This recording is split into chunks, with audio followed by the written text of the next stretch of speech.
कभी कभी तू चीखता है, पुकारता है, प्रश्न करता है, पर उत्तर नहीं मिलता। तेरा मन कांप उठता है।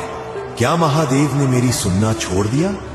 नहीं, याद रख, महादेव मौन होकर भी उत्तर देते हैं। उनकी चुप्पी ही सबसे बड़ा संकेत है कि कुछ ऐसा होने वाला है जो तेरे सोच से भी बड़ा है। जैसे सागर गहराई में शांत दिखता है, वैसे ही उनका मौन तेरे लिए सबसे विशाल योजना की तैयारी है। समझ ले, महादेव का मौन कभी उपेक्षा नहीं होता, वो परख होती है।